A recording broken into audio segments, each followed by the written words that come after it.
These right here are the Sennheiser Momentum 4 wireless, the direct competitor to Sonys XM5, Boses QC's 45 and Apple's AirPods Max. With a battery runtime of 60 hours, a new visual language as well as a modern Adaptive ANC function that has been upgraded from its previous version. If this pair of headphones can keep the momentum going, or if they are lacking behind, will be discussed and actually heard by you right after the intro. Let's begin directly with the ANC test, and after that its transparency modes. This is what most of you actually want to know. Are they good enough? So well, hear for yourself. First, this is the ANC.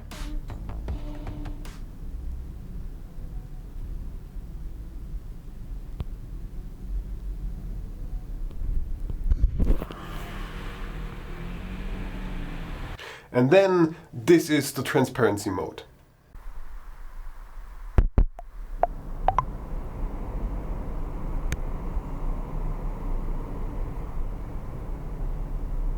Okay, not that bad. Yeah, the ANC isn't as good as Sony's newest flagship, the XM5s. But we are talking about a very low percentage that is very neglectable in my opinion.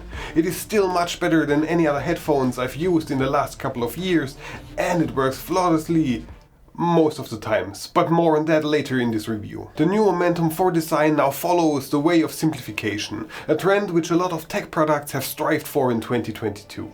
And what it lacks in boldness, it makes up in accessories. Inside every package you will get a very sturdy and rigid fabric travel case, an airplane adapter, USB A to C cable and a 2.5 to 3.5 TRS cable. This can all be stored inside the carrying case, which has plenty of room and flexible storage compartments for all your extras. I like this recent trend of reduction in design, and the more simple a design is, the more it can shine in my opinion with clever choices. The headband design is very clever in this case, and the thick padding with soft leatherette on the inside and the fabric material on the outside oozes premium headphones. But as soon as you go down you realize that the weightlessness which the headphones actually possess come with a price. It's using a complete plastic band. The cups are also made out of plastic, which is definitely nothing I expected from a premium pair of over-ear buds. But nonetheless, this means that there isn't any strain on your neck or your ears while wearing them for several hours, since these are padded with a very soft, very natural feeling material. It encloses your ear completely, which makes for a nice tight enclosure to your ears, which is great for the sound side, but not so good when it's summer outside. Your ears will start to sweat rather sooner than later. Playback on these cans is now touch-based and can be controlled by multiple different gestures that take quite a bit until you are actually getting used to it because of the volume. Swipe up and down, backward and forward, single and double tap, as well as pinch in and out for different ANC volumes. And the only physical button on the headphones is also layered with functions. The longer you press or hold it down. Well, this single button in combination with an error that occurred after using the headphones for one single day really made me consider sending them back immediately. They stopped connecting to any of my 3 test devices. And then they also stopped giving any aural feedback through chimes and noises. So every time I turned them on, they felt like they just died. So I had to press a single button for 25 to 30 seconds until the lights on the headphones flashed white. This factory resetted them. Then you had to reconnect it to your devices. But only one, because holding the single button for 5 seconds, which sends them into Bluetooth mode, also turned them off, and then they were well dead again. And again and again.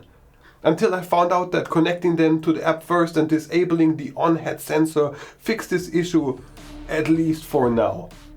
I updated the firmware, but the bug still exists. So right now, be warned, as of the release date of this video, this bug still exists, and a lot of people online are complaining and asking and actually refunding the headphones.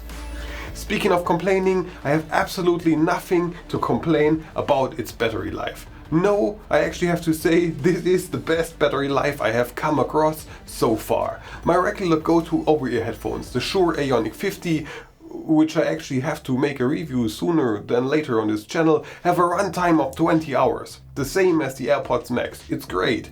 And somehow, I don't know how, Sennheiser proclaims a battery runtime of 60 hours per charge. This is 3 times the runtime And I actually tested it over several days without recharging and got roughly 55 hours plus minus another hour of listening time out of it. I would normally say this can be even more optimized due to the audio on-off sensor inside these cans, but yeah, as I turned this feature off due to its wonky behavior, this is something I could not experience. Now let's dabble a bit more inside the ANC functions and then get to its main course, the sound quality. As you've heard at the beginning of the video, the ANC is great. It can cancel out most of the standard high-pitched sounds that are incoming, such as traffic and noises, and has a great chance for also blocking out lower-pitched sounds. Let's be real right here. Everyone in noise environments, commuters, office workers, students, can get these headphones without hesitation. They will make your daily life much quieter and therefore more comfortable for a longer period of time. I have worn them also with a lot of people around me and found them also great in blocking out voices in the lower and higher frequencies. And this makes bus and subway rides much more enjoyable in the end. The transparency function, on the other hand, is great nonetheless, especially since you can move the handle inside the app to create the perfect profile for your taste. While I wasn't able to connect to my MacBook as explained before, I tried listening to YouTube video playing through the speakers of the MacBook with transparency mode on the headphones, and it felt like I wasn't actually wearing any headphones at all. Great natural sound, and my voice also sounded very natural while speaking with them still on. While speaking about talking with the Momentum 4 on your head, here's a test of its microphone in a quiet as well as a noisy environment. You can decide for yourself if you like what you hear or if it isn't good enough for your needs. Liebe ist kein Zufall, sondern eine klar definierte, rational getroffene, mit allen Mitteln und Hilfsmöglichkeiten ausgewogene Entscheidung, die einem im Endeffekt genau die eine Sache gibt, nach der man immer, und sei es nur unterbewusst, sucht. And now finally, how are they actually sounding? You've heard them before, here is my opinion about them. Well, let's say it like it is, this is a crowd pleaser. It's a mass moocher, a mainstream consumer favorite. It strives for absolutely gorgeous, very well rounded, very much loved by everyone sound profile, with a tight focus on the mids and the highs, which are almost perfectly well balanced as expected from Sennheiser, without forgetting the bass. Maybe to my liking, it's even a bit too much bass in my opinion, but this can be balanced to your liking inside the app with a 3-slider equalizer and a lot of pre-made presets.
display in the upper leagues when it comes to sound quality and excellence of reproduction for a mainstream consumer market. But in my opinion, I still like my Shure Ioniq 50s more. I actually cannot determine exactly why, but the sound reproduced by them sounds even more natural and well-rounded to my ears. But as always, sound is a very subjective thing, and what sounds great to me might sound actually terrible to you. So should you buy the Sennheiser Momentum for wireless? Well, yeah, why not? Except the one big flaw that I experienced with the connectivity, of which I'm sure can and will be fixed with a future firmware update, these buds have quite a lot of great things going for them. A very exceptional battery life that has no competition in the market right now. Great adaptive ANC, very good sound quality, working and actually flexible touch controls, and a great lightweight fit without straining too much on your head. Paired with an app that is chock full of new features and tools to cater the headphones to your liking. All for actually a slightly lower price than its direct competitors in the premium consumer headphone market. I'd say if you are oogling them, give them a go. I'm sure they won't disappoint you. I find it really funny to think of the Sennheiser headphones actually as the budget version, but undercutting the competition by roughly 50 euros is a great deal in my opinion. As always, thank you very much for watching. My name is Leech and I'm off writing the next scripts. If you enjoyed this type of video, then make sure to subscribe to this channel. There are plenty more of this type of content and of course many other things available for you to watch. Have a great day, see you around, and goodbye.